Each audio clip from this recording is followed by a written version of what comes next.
Hello, welcome to Left 4 Dead. We're doing a detailed look at it. It's the first campaign, first chapter. We're going to look at all the Easter eggs and all the secrets. 2 weeks after the first infection, that being Patient Zero. We're in Fairfield, Pennsylvania. Other than that, the timeline isn't really clarified yet. Hold up.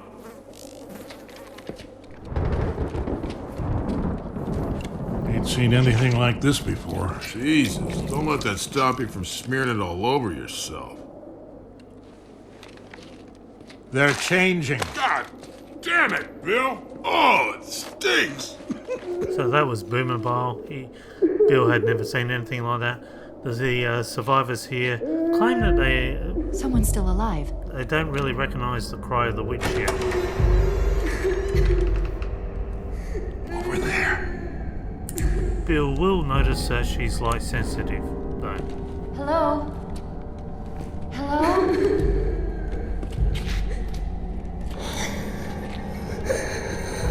It's okay. We're gonna... Lights off!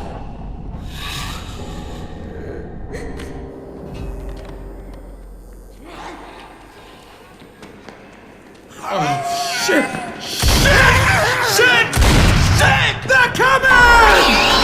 Run like hell!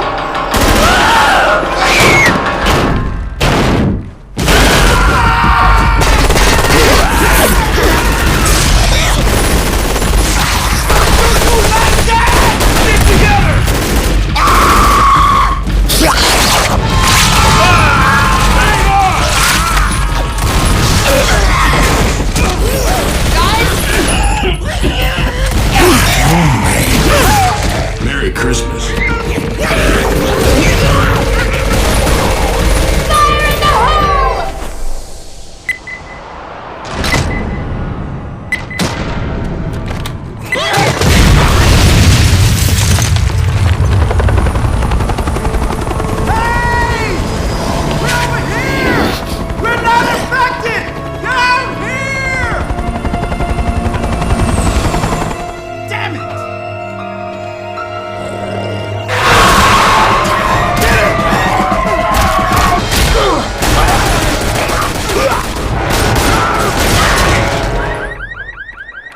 This is gonna get bad.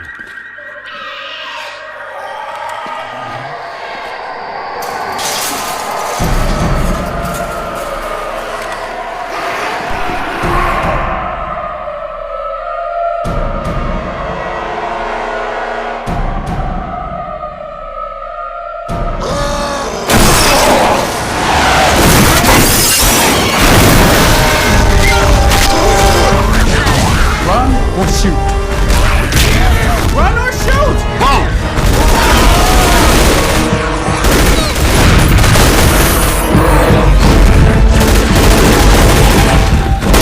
Get to the rope!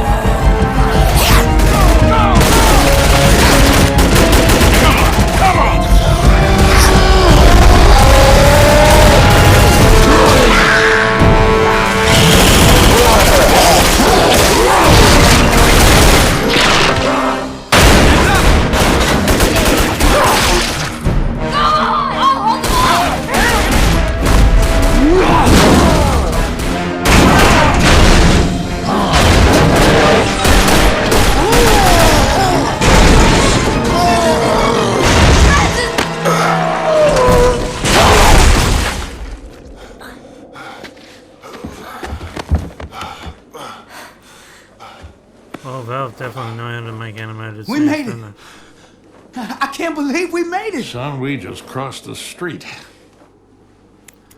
So they've introduced the whole Let's not mechanics throw a of the party game till we're out of the city. in just that video alone. So you'll notice straight up here there's somebody dead on top of the roof. The SOS is already there. So again, this is 2 weeks within the infection. I'm going to put it on easy so we can talk very again, starting from the very beginning. Now, this was originally supposed to be an animated movie, but Valve decided to make it into a game. Hence why you got a poster for every level. To anyone who can hear Channel 59, 5N, news chopper, basically saying that with the Take us straight to Mercy Hospital. Might not be a bad idea to get off the street. Come on, let's do it. So Lois here has stated that he knows of a way to get to Mercy Hospital through the subway. That's where the evacuation is supposed to be happening. We know that Fairfield, Pennsylvania, Mercy Hospital's in the background there. We know that Fairfield, Pennsylvania, where we are now, is where the outbreak literally began. You've got the graffiti "Hope." Someone's written "No Hope," evidently in white, which is probably this guy who's been stuck on the roof by himself, too scared to go down. He's basically run out of food. You've got SOS here, which is written by Paint. You got this box here, which is about a gamer, G8M9018.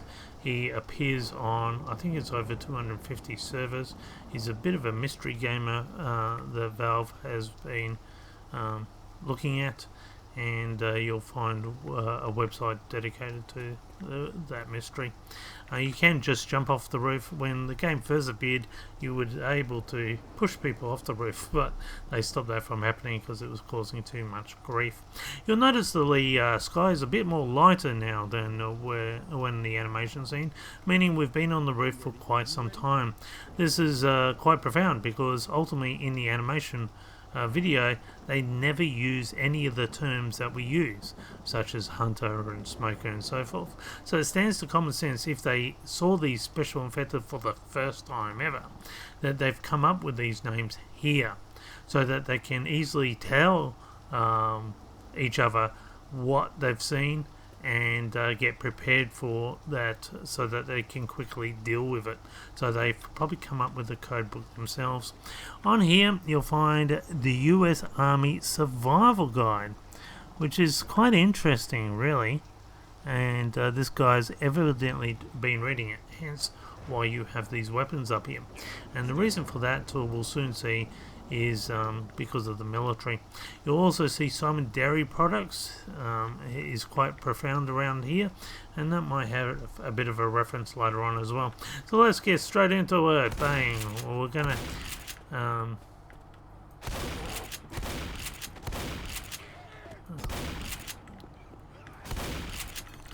so the director is the name given to the AI, which is going to cater a unique experience for you no matter how many times you play.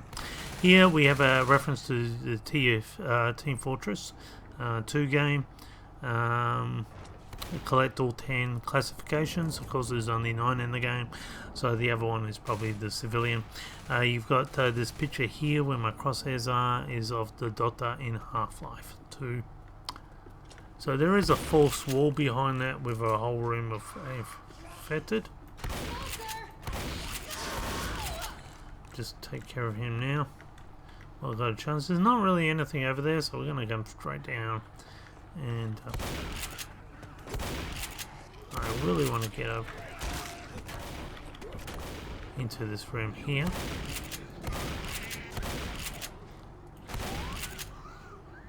Okay. So always spawned on this bed is a person who's evidently contracted the green flu. Now the what's going to be labelled the green flu, you'll notice that greenish appearance at the end. She's evidently succumbed to it. She might be in a coma. She hasn't reanimated, but the infected are rumoured not to be reanimated at all, and you'll find there's no bite marks or anything about her, so what gave her that virus is yet to be determined, which is interesting because the infected they can bite you, but that's not their principal main of attack. Their principal main of attack is just kicking and scratching you, clawing you to death, and they don't stop. So they're not interested in eating you like other zombies, they're just interested in killing you.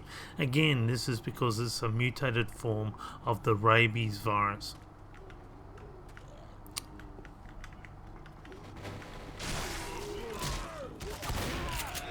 That was not good.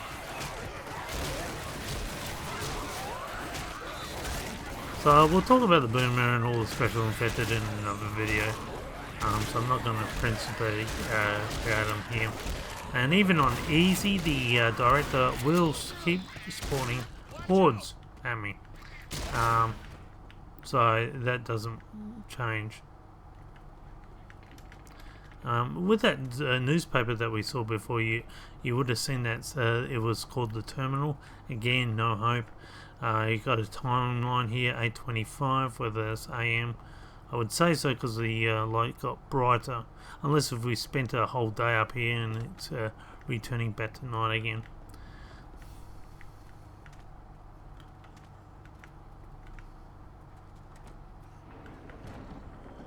Okay. Yeah, I can jump down, I guess. So we can see that the time has gone, the electricity has gone out. What we want... Oh, we talked about that box, about this. So the next thing we want is around here. So CEDA is the equivalent of CDC today. Evidently they try to get a quick hold of this virus out of nowhere, this green flu. They've posted in the Pennsylvania area where the outbreak occurred these quarantine measures: contagious disease, no one may enter or leave this building by order of the Civil Emergency and Defense Agency. Trespassers will be prosecuted. Regardless of being... They evidently couldn't get control and they called in the military, which is why a military book is up on the top floor. And evidently the military has been called in within 2 weeks of this virus outbreak to try and control about. They've also ordered that all infected items or suspected infected items be bagged up. So as you can see, it is a major mess.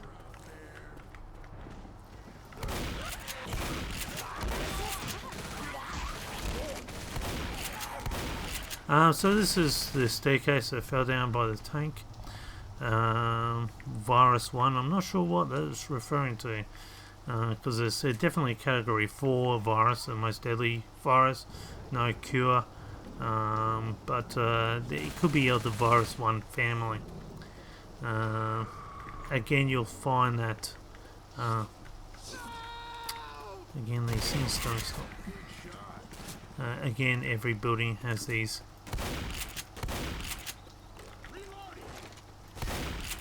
So here we have a number plate, 969HZT7C. You'll actually find them quite everywhere,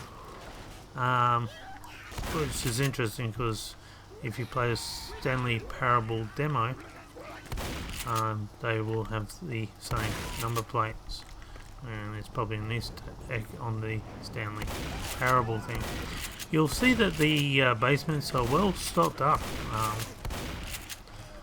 So they might have been trying to really hold down in the situation.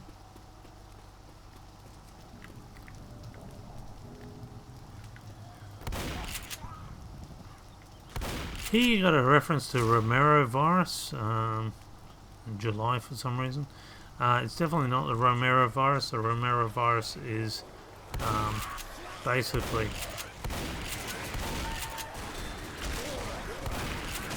now you see that I've had a horde of 20 or so zombies come.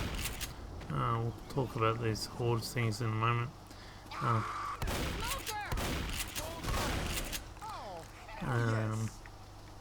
Now Stinger is actually a brand or a type of valve, explosive valve to stop explosion. So I think that's just a Easter egg on that sort of situation. Let's continue on down.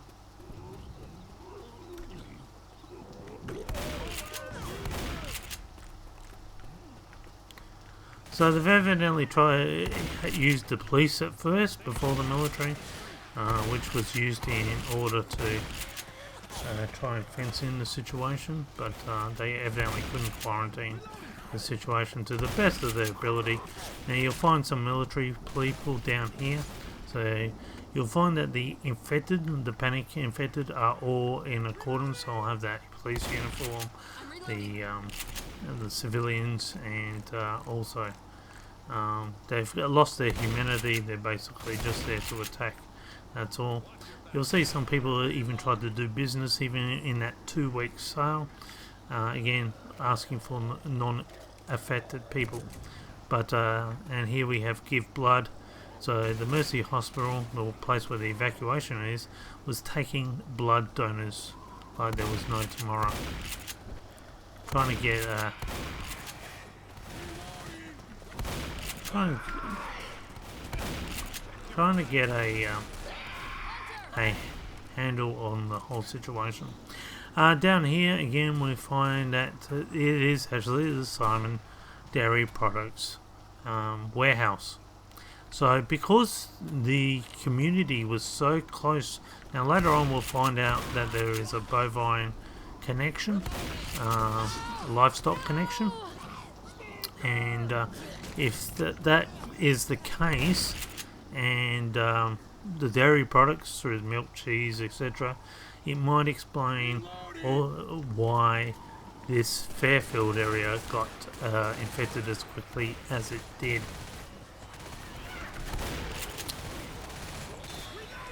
So even on these you can see there's a lot. Now I don't know if I told you, the infected will do basically the infected will do on easy like one bit damage, 1 health point damage, and 0.15 damage behind.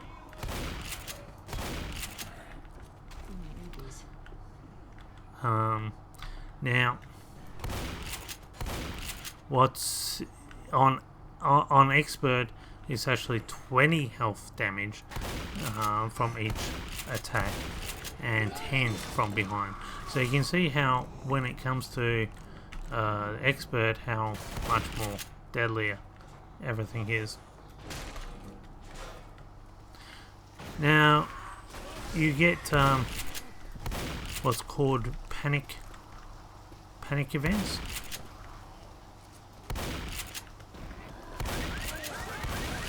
Which is like shooting the car, and that will times to the normal panic orb that it will give you, which can infect. Now normally the director can also, what they can do is cause a special infected like the smoker to grab you and drag you into the car, causing the panic orb event as well. So the director can do a lot of nasty tricks like that.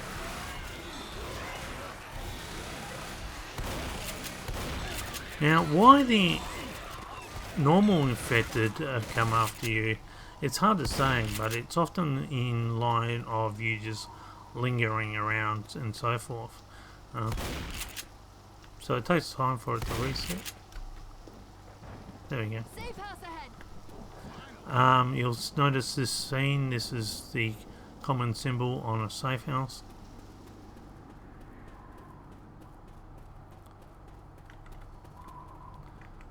Now I'm actually going to shut the door, Lock that door?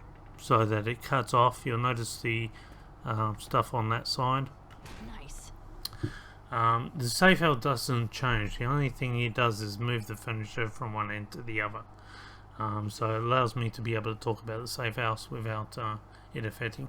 So why the infected comes to you could be because they've caught on with your smell, etc. I just wanted to point out, so what we have here, again, quarantine, contagious disease, someone's written no cure. There's no cure for it. Again, with that terminal newspaper, with no hope and everything else, that's exactly the state that everyone's in. The CEDA has ordered everyone to make bunk houses or shelters, and to help contain the situation. So seek shelter in fortified windowless room, preferably underground. Ensure all openings have been securely obstructed. Secure the room with plastic sheeting and duct tape, which is interesting. So evidently CETA knew that this was more likely an airborne pathogen. Listen to your radio for further instructions from authorities. Now, it might be more than that. So the initial evacuation was the Hewlett Recreation Centre, but that was completely overrun, wasn't being able to be used anymore as an evacuation, and so they've changed that into the Mercy Hospital. None of you will survive. Again, that dire calamity situation. Here we have the radio is saying Fairfield has been quarantined. Entire city is gone. If you can read this, leave. We got Aaron saying to Sarah, Jen is fine. Meet us at Riverside, which is a place we'll talk about later on. And here we have Krista saying, Keith, I've waited for you for 3 days at this meeting spot after we got separated. I can't wait any more. Meet me at Mercy Hospital, where we're supposed to be going to. So this was Keith and Krista. And you'll notice again there's a little picture and the guy's got a face mask on showing that it is an airborne pathogen. So that's basically about it. What's interesting is we'll talk later on why these safe houses, which were designed to keep everyone safe, would have most probably ended up being a death trap, a massive death trap, and we'll talk about that later. So until then, I hope you've enjoyed it. Join me for the next detailed on chapter 2. Bye for now.